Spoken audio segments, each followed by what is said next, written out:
दुनिया में सबसे ज्यादा और लगातार बिकने वाली पुस्तक कौन सी है?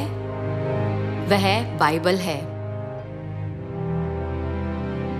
आपको क्या लगता है कि बाइबल किस प्रकार की पुस्तक है? क्या आपको लगता है कि ये काल्पनिक उपन्यास या मिथ्या है? बाइबल हजारों साल पहले लिखी गई थी और बहुत से लोगों ने इसे पढ़ा है। यह भविष्यवाणी की पुस्तक है।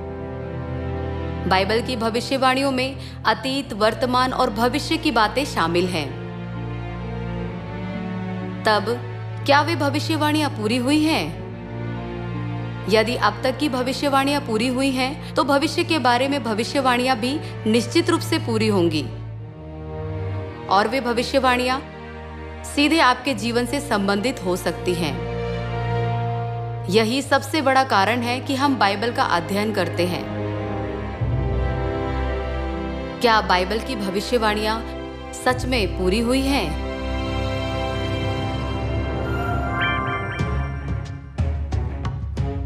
इतिहास उन चीजों का अभिलेख है जो वास्तव में घटित हुई थी।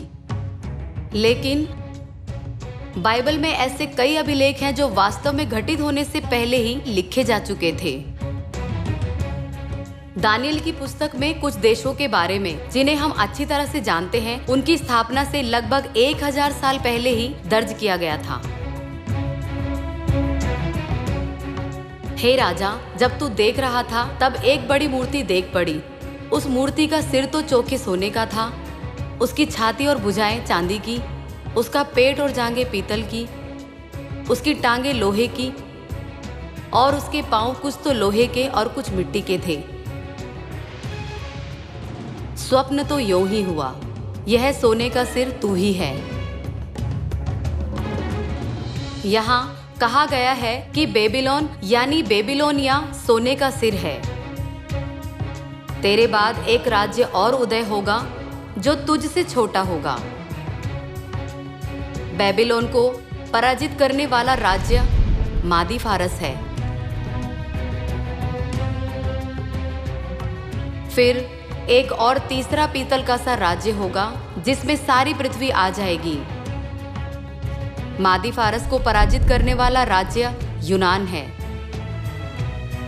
चौथा राज्य लोहे के तुल्य मजबूत होगा, इसलिए जिस भांति लोहे से वे सब कुचली जाती हैं, उसी भांति उस चौथे राज्य से सब कुछ चूर चूर होकर पिस जाएगा।